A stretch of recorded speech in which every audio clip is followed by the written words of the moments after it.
지난주 말씀에 이어서 예수님께서 제자들을 선교 현장으로 파송하고 있는 장면입니다. 예수님께서는 앞서서 모든 도시와 마을에 두루 다니시며 가르치시고 천국 복음을 전파하시고 모든 약한 것들을 고치셨습니다.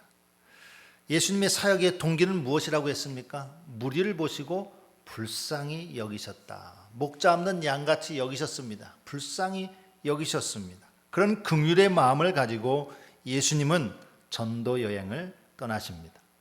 그러면서 제자들에게 기도하라고 요청합니다. 추수할 것은 많은데 일꾼이 부족하니 일꾼을 보내달라고 요청해라. 그리고 마치 이어서 10장에서 제자들의 기도가 응답된 것처럼 12 제자들이 일꾼이 되어서 사도가 되어서 예수님께서 세상으로 파송을 하고 있습니다.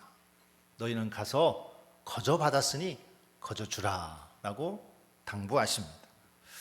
우리 주님은 하나님의 나라를 혼자서도 감당할 수 있지만 제자들을 부르셨고 그 제자들을 따로 세우셔서는 사명을 주시고 그들을 세상에 보내면서 당신의 사역을 위탁하셨습니다. 세상에 제자들을 파송할 때 그냥 파송하지 아니하시고 더러운 귀신을 쫓아내며 모든 병과 모든 약한 것을 고치는 권능도 동시에 주셨습니다. 그렇게 가서 너희가 거저 받았으니 거저 주어라 이렇게 파송을 한 거죠. 그리고 이어서 오늘 본문의 말씀을 들려주셨습니다.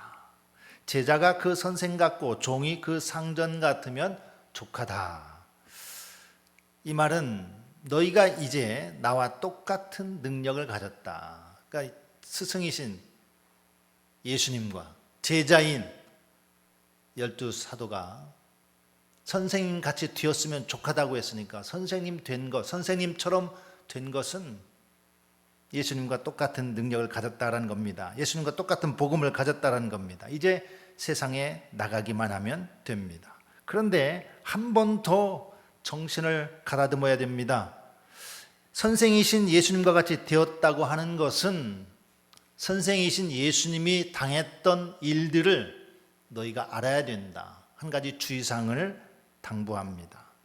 전에 예수님께서 병자를 고치시고 능력을 행하실 때 바리새인들이 예수님에게 한 말이 있습니다. 저가 바알세불을 귀신을 힘입어서 저런 능력을 행한다. 그렇게 비난을 했습니다. 예수님 속에 예수님이 가진 능력은 귀신이 준 능력이다. 예수님 속에 바알세불이 있다. 그렇게 비난한 것입니다. 그러니까 오늘 제자들을 주님께서 보내시면서 그들이 나한테 내 속에 바알세불이 있다고 했는데 내 제자인 너희들에게는 오죽하겠느냐. 너희가 내가 능력을 주어서 세상에 파송하지만 너희가 만나는 사람들, 너희가 만나야 될 세상은 만만치 않은 것이다. 너희를 넘어뜨리려고 하는 그런 악한 세력들이 있다. 너희에게 고난이 있다라는 것을 지금 말씀하고 있는 겁니다. 앞에서는 능력 주고 거저 받았으니 거저 주라 이 말씀으로 파송하시는가 했더니 뒤이어서 그래 제자가 선생 같으면 족하지. 그런데 선생이 받은 이런 고난 너희도 받게 될 것이다. 그 말을 하고 있는 겁니다. 제자는 고난을 만나는 자들이고 고난 속에서 살아가는 자들일 수 있습니다. 그래서 때로는 두려움이 있고 걱정이 있고 염려가 있습니다. 예수님의 제자가 아니라도 보통 사람들도 그런 두려움과 염려 속에 살아갑니다. 갑자기 건강 잃어버리면 어떡하지? 암이면 어떡하지? 또 직장에서 이제 그만두라고 하면 어떡하지? 또 내가 노후되어 늙어서 노후 걱정 안 할 수가 없죠. 또 다른 사람들이 나를 뭐라고 할까? 우리 집안을 뭐라고 할까? 그런 평가가 두렵기도 합니다. 예수님이 제자들을 세상에 보내시면서 정말 현실적인 말씀을 하셨습니다. 야, 나도 이런 핍박을 받았는데 너희도 당연히 핍박을 받을 것이다. 나를 바알세불이라고 불렀는데 하물며 너희는 내 제자인데 오죽하겠느냐. 예수님께서 장밋빛 미래만 말씀하신 것이 아니라 그것을 주의해서 너희가 무엇을 주의하고 무엇을 가지고 나갈 것이냐 그거를 이야기하고 있는 겁니다. 오늘 예수님 말씀 중에 정말 아주 중요한 부분이 있습니다. 아주 중요한 말씀이 있습니다. 주님이 제자들 향해서 현실만 봐라 그렇게 말씀하신 건 아닙니다. 어려움이 있으니까 어려움만 봐라 그것이 아닙니다. 주님께서 오늘 무려 3번이나 반복해서 말씀하신 것이 있습니다. 그게 뭐냐면 두려워하지 마라. 두려워하지 마라. 26절에 그런즉 그들을 두려워하지 말라. 28절에 보니까 몸은 죽여도 영혼은 죽이지 못하는 자들을 두려워하지 말라. 31절에도 두려워하지 말라. 주님께서는 3번이나 반복해서 두려워하지 말라고 말씀하고 있습니다. 왜 이렇게 반복해서 말씀하고 있습니까? 제자들이 닥칠 그 현장에 고난과 어려움, 그 현실이 있지만 너희들에게 가장 큰 적은 핍박이 아니야, 고난이 아니야. 너희 속에 찾아오는 두려운 마음이야. 두려움이야. 그것을 주님은 말씀하고 있는 겁니다. 두려워하지 마라. 두려워하지 마라. 사실 우리는 여러 가지로 두려워하죠. 염려하죠. 사람을 무서워한다는 게 아무것도 아닌 것 같지만 제일 무섭다고 하죠.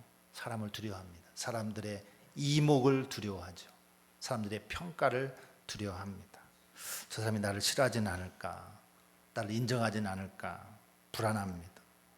그래서 사람들 속에 살아가다 보면 어떤 때에는 내가 마치 교회 안 다니는 것처럼 예수 믿는 신앙을 좀 숨기기도 합니다. 그만큼 사람을 신경 쓰는 게 우리들이죠. 예수님의 말씀은 그겁니다. 너희를 대적하고 비난한 자들이 있을 것이다. 그러나 그들이 너희를 대적하고 비난다 할지라도 그것은 몸은 죽이는 것이지 영혼을 죽이지는 못한다. 직장을 뺏거나 자산을 빼앗을 수는 있다. 그러나 영혼까지는 빼앗을 수 있다. 반면에 하나님은 어떤 분이시냐? 우리의 몸과 영혼을 다스리시고 주관하시고 붙잡고 계시는 그 하나님이 너희와 함께한다. 그 얘기입니다. 사람을 두려워하지 말라. 오히려 하나님을 두려워해라. 하나님을 두려워한다는 건 경외한다는 말이죠. 하나님을 경외해라. 그렇게 들리지 않습니까?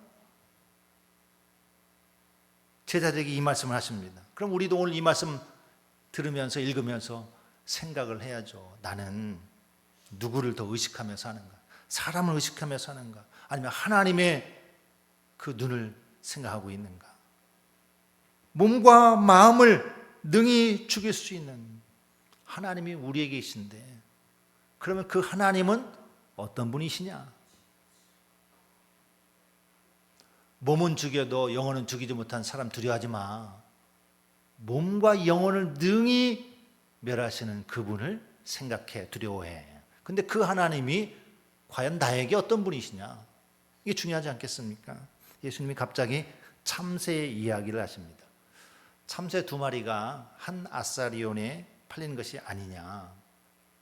아사리온이라고 하는 동전은 그러니까 여러분 우리가 성경 읽다 보니까 뭐 드라크마도 나오고 데나리온도 나오는데 드라크마 여인이 집안 쓸면서 10개 중에 하나 드라크마 잊어버렸는데 그 동전의 10분의 1 가치가 아사리온입니다.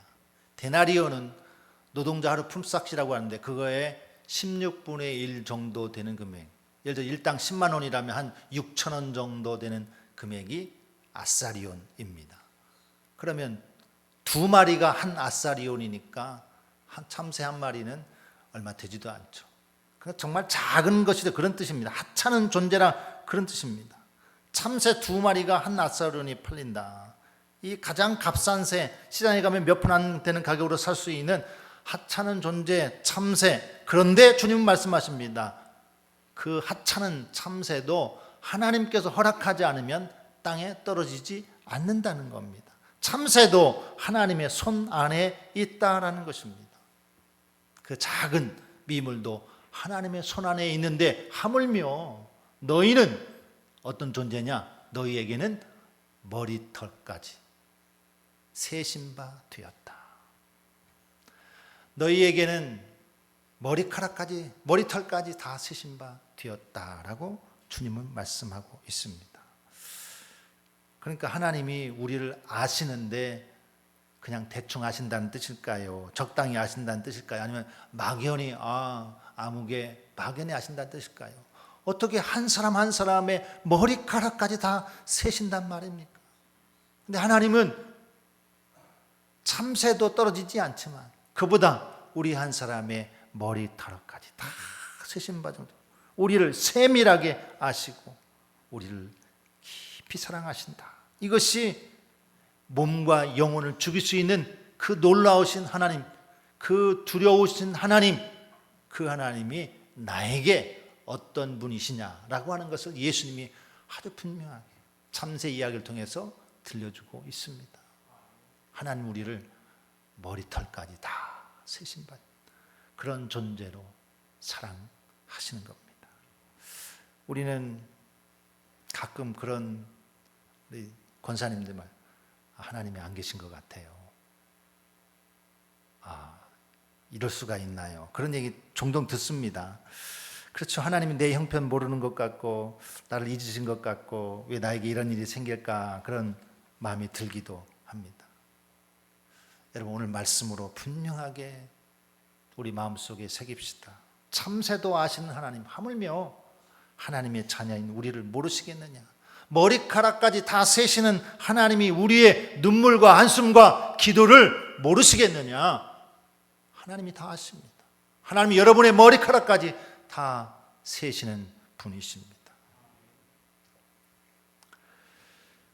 그런데 세상에 고난과 핍박이 있는 것은 맞습니다. 두려움이 있습니다. 그런데 두려움을 이길 수 있도록 제자들에게 격려하시는데, 그건 제자들 스스로의 용기에서 나오지 않습니다.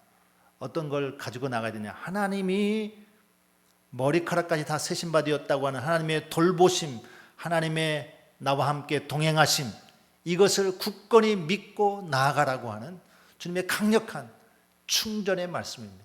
제자들을 막 충전시키는 거예요. 하나님이 너희와 함께 하니까 가라. 하나님이 나를 돌보신다. 하나님이 나를 사랑하신다. 하나님이 나를 이기게 하신다. 그런 확신을 가지고 나아가라는 겁니다. 구약 성경에 보니까 다니엘서에 보면 다니엘이라고 하는 참 믿음 좋은 청년입니다. 사자굴에 던져졌습니다. 어떻게? 죽을 것을 알고도 하나님을 두려워하는 마음으로, 하나님이 살아계시기 때문에 아무리 좋은 산의 진미라도 나는 하나님과 바꾸지 않겠다. 사자굴에 들어가면서도 하나님이 살아계심을 믿었기 때문에 다니엘은 담대했습니다. 다니엘 세 친구요, 풀무불에 던져졌습니다. 그 용광로 뜨거운 불에 던져졌음에도 불구하고 하나님의 살아계심을 믿었기 때문에 그 안에서, 그 풀무불 안에서 하나님을 찬양하고 노래할 수 있었던 것입니다. 하나님의 사랑을 확신하는 사람들은 사자굴이라도 풀무불이라도 그 어떤 세상이라도 두려워하지 않습니다. 가장 강하신 분이, 몸과 영혼을 능히 죽일 수 있는 그분이 나와 함께 하시고 나를 붙드시고 나를 살리시기 때문인 줄로 믿으시기 바랍니다. 그러니까 주님은 야, 세상에 핍박이 있어, 근데 내가 핍박을 제거해 줄게, 고난을 제거해 줄게, 그렇게 말씀하신 것이 아니라, 그래, 하나님이 다 아신다, 하나님이 다 기억하신다, 하나님이 다 함께 하신다. 참새 한 마리도 땅에 떨어지지 않게 하시는데 하나님께서 머리털까지 다 세신 바 된 너희가 하나님이 어떻게 하시겠느냐, 그 말씀을 들려주고 있습니다. 그러니까 제자들이 파송받으면서 사명 감당하면서 밖에 나가서 담대히 전할 때 가장 필수적인 것은 하나님은 나를 사랑하시고 나를 하시고 나와 함께 하신다, 이것으로 나가라는 겁니다. 이것이 제자들에게 강력한 무기입니다. 하나님이 하신다. 그리고 나서 주님께서 32절에 말씀하시는데, 저는 이 말씀이 참 본문의 아주 절정의 말씀이라고 생각합니다. 누구든지 사람 앞에서 나를 시인하면 나도 하늘에 계신 내 아버지 앞에서 그를 시인할 것이요. 사람 앞에서 나를 시인하면 주님께서 하늘에 계신 내 아버지 앞에서 나도 그를 시인할 것이다, 이렇게 말씀하고 있습니다. 여러분, 신앙은 마음속에만 있는 것인가요? 아니면 드러나는 것인가요? 예수 믿는다고 하는 것은 다 드러나게 되어 있습니다. 예수님은 지금 앞에서는 두려움의 문제를 이야기하셨지만 그 그 뒤에서 어떻게 이 사명을 앞에서는 두려움을 이겨면서 이것을 감당해야 돼요. 두 번째는 더 강력한 무기를 가지고 나아가야 되는데 그 무기가 뭘까라고 했을 때 그것은 하나님을 사랑하라, 하나님을 인정해라, 그런 말씀입니다. 초대교회 성도들은 예수 믿는다는 이유만으로 감옥에 갇혔습니다. 심지어 죽임을 당했습니다. 그들이 죽어가면서도 예수 그리스도를 부인하라고 했는데 부인하는 것이 아니라 주님이 나의 그리스도이십니다, 주인이십니다, 주님이십니다. 이 주라고 하는 퀴리오스라고 하는 단어는 로마 황제에게만 붙일 수 있는 단어입니다. 로마 황제만 쓸 수 있는 세상에 한 분. 그런데 예수 그리스도가 나의 주님 퀴리오스입니다, 이렇게 고백했습니다. 왜 그랬습니까? 주님의 사랑을 배신할 수 없어서, 주님의 사랑을 외면할 수 없어서. 그들은 주님을 더 사랑했기 때문에, 죽음보다 더 사랑했기 때문에. 너희가 사람들 앞에서 나를 시인하면 나도 아버지 앞에서 너희를 시인할 것이다. 주님을 사랑하는 이 문제가 우리 신앙생활에서 얼마나 중요한가. 주님 사랑하기 때문에 여러분 예배에 나오셨잖아요. 저는 그렇게 생각합니다. 예배에 나오지 않는 사람은 주님을 사랑하지 않는 사람이다. 일이 바빠서 일 때문에 그럴 수도 있고 여러 가지 사정 때문에 그럴 수 있지만 그것은 그것이고, 일을 더 사랑하는구나, 농사를 더 사랑하는구나, 주님을 덜 사랑하는구나. 제 생각이 뭐가 중요하겠습니까? 주님께서 우리를 어떻게 보시느냐. 주님이 말씀하십니다. 사람들 앞에서 나를 시인하면 나도 아버지 앞에서 너희를 시인하겠다. 그러니까 하나님 사랑의 무기가 우리 안에 있어야 됩니다. 파송받은 제자들이 귀신 고치는 능력, 이런 능력도 다 가지고 있었지만 하나님 사랑하는 그 사랑의 마음을 가지고 나가지 않으면 원동력이 될 수가 없어요. 주님 사랑해야 됩니다. 그리고 34절 말씀도 하십니다. 좀 의아한 말씀이죠. 내가 세상에 화평을 주러 온 줄로 생각하지 말라. 화평이 아니요 검을 주러 왔노라. 예수님은 싸움을 좋아하는 분이 아니시죠. 이게 무슨 뜻인가? 좀 전에 사랑 이야기했는데 사람들 앞에서 나를 시인하라, 사랑해라, 사랑한다면 이렇게 한다라고 말씀했는데, 우리가 예수님을 사랑한다면, 예수님을 따라간다면, 진리를 선택한다면 갈등이 생긴다, 그런 뜻입니다. 어떤 사람이 예수님을 진심으로 사랑해서 난 예수님 없으면 안 돼요. 그래서 예배당에 나와서 예배하고, 남편이 오늘 들에 가서 일하자고 해도 여보 내가 다른 때 열심히 할 테니 오늘 나는 예수님 사랑하는 날이에요, 나가서 예배할래요 라고 할 때 갈등이 있다는 거예요. 세상에 충돌이 있다는 겁니다. 직장에서는 불이익을 당할 수도 있다는 겁니다. 근데 주님 말씀, 아버지나 어머니를 나보다 더 사랑하는 자는 내게 합당하지 아니하다. 예수님이 가족을 미워하라는 얘기입니까? 아니죠. 성경 전체를 읽어봐도 그런 뜻은 아닙니다. 지금 주님은 우선순위를 말씀하고 있습니다. 가장 사랑해야 될 대상이 누구인가? 가족도 중요하고 직장도 중요하고 건강도 중요합니다. 재산도 중요하고요. 그러나 그것이 예수님보다 위에 있을 수는 없다는 말씀을 하고 있습니다. 여러분, 이 말씀은 참 어려운 말씀이어서 무거운 말씀입니다. 진짜 믿음은 결국 주님 사랑의 문제이기 때문에 사람은 가장 사랑하는 것을 위해서 살게 되어 있습니다. 예수님보다 더 사랑하는 것이 있다? 그러면 주님을 가장 사랑하는 것이 아니죠.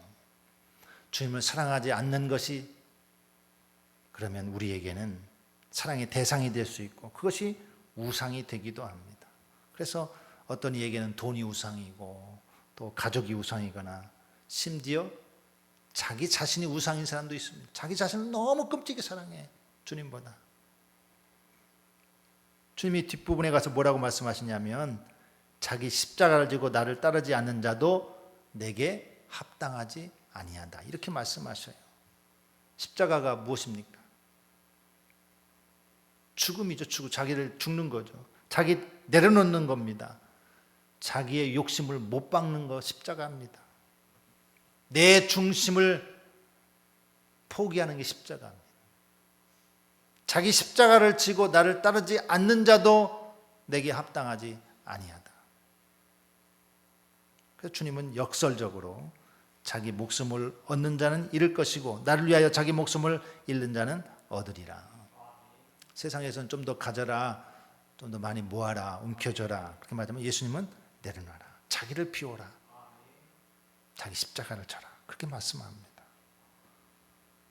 이것이 제자들에게, 우리들에게 꼭 필요한 것 아니겠습니까? 오늘 크게 보면 두 가지 질문이고 또 작게는 세 가지인데, 하나는 두려워하지 마라. 뭐 때문에 이렇게 신경 쓰냐? 우리의 몸과 영혼까지 붙드시는 그분이 머리털까지 다 쇄신반 되었다. 하나님 앞에서 살아가라. 두 번째로는 나를 인정해라. 나를 사랑해라. 주님을 인정하고 주님을 사랑하는 그런 자들이 되어야 됩니다. 그리고 그러기 위해서 나를 죽이고 내려놓고 십자가를 지고 제자로 살아가기가 얼마나 어려운지, 그렇기 때문에 자기 십자가를 지고 나를 따르지 않는 자도 내게 합당하지 아니하다고는 이 말씀이 뼈아프게 들려야 됩니다. 아, 내가 나를 부인하고 주님을 따라야지. 너 누구를 사랑하니? 너 무엇을 사랑하니? 돈이냐, 성공이냐, 가족이냐, 내 자신이냐, 아니면 예수 그리스도냐? 사람을 두려워하는 사람은 사람에게 끌려다닙니다. 세상을 사랑하는 사람은 세상의 종이 됩니다. 근데 하나님을 사랑하고 하나님을 경외하고 예수님을 사랑하는 자들에게는 하나님께서 은혜를 부어주시는데, 참새도 잊지 아니하신 하나님, 머리카락까지 세시는 바 되신 그 하나님이 우리를 그렇게 붙드시고 사랑하시고 우리 안에서 가장 귀한 우리의 영원한 생명을 위해서 자신을 내어주시고, 그리고 성령께서 우리 속에 오셔서 끊임없이 역사하셔서 주님을 의지하도록, 하나님 사랑하도록 우리에게 성령으로 격려하고 역사하신다라는 것입니다. 그렇기 때문에 여러분, 세상을 두려워하지 말고 사람을 두려워하지 말고 하나님을 더 경외하시고 예수님을 더 사랑하고, 주님께서 우리에게 십자가 지라고 했으니 나를 날마다 죽고 성령 안에서 날마다 십자가에 못 박으며 주님의 제자로 한 걸음 한 걸음 걸어갈 수 있는, 여러분의 가정으로 세상으로 파송받는 진짜 제자가 다 되시기를 예수님의 이름으로 축원합니다.